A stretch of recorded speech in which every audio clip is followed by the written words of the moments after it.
this, okay, on the trees. The limbs do. And when it gets enough snow on it, it just kind of lets it go. So it's not destroyed by giant, heavy snowstorms. Another really cool thing about the limber pine, and I mentioned earlier that going back to the pioneer days and to the mining days, they really had no use for the limber pine. So they stayed, they lived, because nobody wanted it. And it wasn't a great wood, it wasn't good for much, it didn't make a good mine shaft, and so they just left it alone. So we do still have limber pines that are very, very old. There can be hundreds of years old, and that's not uncommon in our canyons. There's a really neat relationship. If you think again about going up and going as you're going up those cliffs, all right, as you're rising up, you'll notice that there's trees growing out of the rocks. Have you ever noticed that, man? How is that tree growing out of that rock? Well, there's a relationship with a bird called a Clark's nutcracker. And the Clark's nutcracker, which we may see later at the bird feeder, there's been one down here a lot. And the Clark's nutcracker, he just gets the little pine cones and gets the seeds, and he goes and he peck, and he plants it in the cracks in the rocks. He plants it in really odd places. He doesn't collect them all. Some germinate, they grow, and now you have a tree producing more cones and more seeds. So that's all planted in that rock by Clark's nutcracker. It's very fascinating. And so yeah, that's a limber pine. Another point, this is kind of a great spot to talk about why we're so much better than Deer Valley and Park City. But going back, really, it all centers around the geology and what has happened here, in the last few hundred years. So one thing is you look around at these trees, what do you notice about all these trees? Anything in particular just kind of stands out? Skinny and tall. They're all about the same size. You notice that? Look, these trees are all about the same. So, as Betty pointed out, starting about 1914, they were replanted.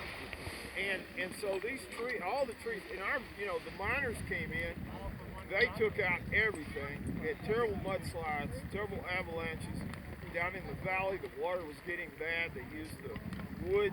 When you go into big cottonwood, you got mildew north and mildew south and mildew everything. Well, those were all mills that were producing wood. So it was all gone. We're having a lot of problems, and our government very wisely stepped in early on and said, we got to do something to protect this place so they're going to not have any water here. And so they started growing and planting trees. The unique thing about Alta, if you guys have skied, did I mention Deer Valley? Yeah, if you skied there, if you ski Vail, or you see most ski resorts you go to, you look up as you're driving up and you see these areas that are cut out to make ski runs. Well, they kind of had a good thing going. Alta came along and said, hey, they asked him to design a ski area here, and he suggested it would be a great place for a ski area. So they kind of said, well, where do you want to put the trees? So if you look around at Alta, you'll notice the trees aren't just those cuts between the runs. In most of the places we've all skied everywhere else in the country, they planted these trees around a ski resort. And so that's really different. You just don't see that anywhere else much. So that's one point. So yeah, they're about the same size. Here we are out in this area. Again, a difference between most areas you've skied. What do you think caused this?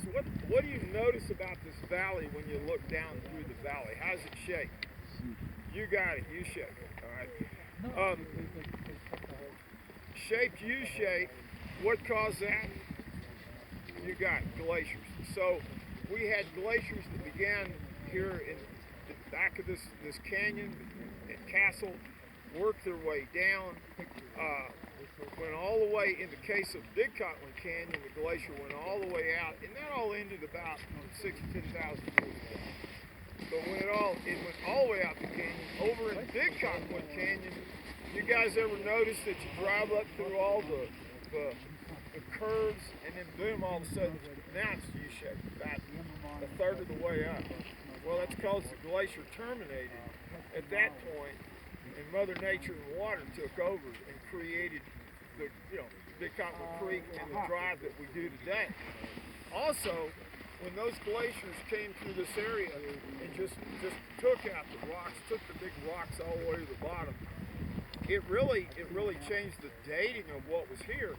You go over to Big Cottonwood Canyon, when you first enter the canyon, that's not really been affected by a glacier. So those are really, really old rocks, 600 million year old rocks that came from an inland sea. But here they were kind of cleaned out, so the rocks are a little newer back here at the top. But the really good thing, and I always say at the end of the day, our key is the geology. You know, it's been the key all the way along. You know, we had igneous rocks, you know, eventually produce minerals that eventually produce lead and silver. By the way, so the pioneers came into the valley, and there was a little thing of concern that there might be an uprising and some problems, and so the federal government sent in the soldiers to settle in where the U is today. And the captain or the colonel there, he noticed that they had these lead bullets. Okay, started asking questions, and the lead bullets came from, you know, they had mined them from ore up the canyon here. And he's a pretty bright guy and figured out that, well, if you find lead, you're going to probably find silver. And just about at the same time, 1862, we had passed a rule where you could have mining claims or claims on public land. And so that kind of opened everything up to exploration, into mining exploration. And then the town of Alta came about. I'm going to talk a little more about that later, but the town grew, and here we are today. So it kind of ties back to that. Meanwhile, we had these glaciers, then we had the mining period, and they came in and set up the trees, created the ski resort. And the really cool thing is that the canyon here is just kind of facing the perfect direction. It runs out to the Great Salt Lake area. And so what happens is that, and the reason we have so much snow, you can look on you can see that we're going to get 6 inches, and suddenly we get 12. And poor old Park City and Deer Valley gets 4. And you think, well, they're just over the hill. But what happens is that these storms come in, and it really favors the northwest flow, favors the Alta area in Snowbird, and southwest Brighton and Solitude. But these storms come in from the Pacific. They drop California concrete or Sierra cement in California, so it's a heavy snow. They dry out over the Sierras. They pick up moisture over the Great Salt Lake and a thing called orographic lift. They come up these canyons, and they get right back here at the back, and they just slam shut, and they start dumping and dumping. And that's why they'll predict. It's hard to predict how much snow we're going to get, because when that effect happens and it slams shut, we really get it. Poor old Park City and Deer Valley gets 4 inches. But we really get the snow. And so then we get a lot of snow, and then we're created by glaciers. We're facing the right direction. You have the area of the castle that stays shaded virtually all the time. And if you go over to Snowbird and you ski Road to Provo on the Little Cloud Lift, out to there, you look at it, it's always shaded. So what happens is our snow dumps, we get a lot of snow, it builds up, you have this insulated snow, and you go back there 4 or 5 days after a storm, and it's great skiing. If you go to a more rounded, eroded mountain like Vail or Mini Mill, here we go again, Deer Valley and Park City, if you go there where it's rounded out, it's great skiing. They groom the snow, but skiing, you're not going to get that off-piste skiing. You're not going to get that really fun after the storm skiing, because it's going to get hot and it's going to melt it. It's done. It's just cooked up.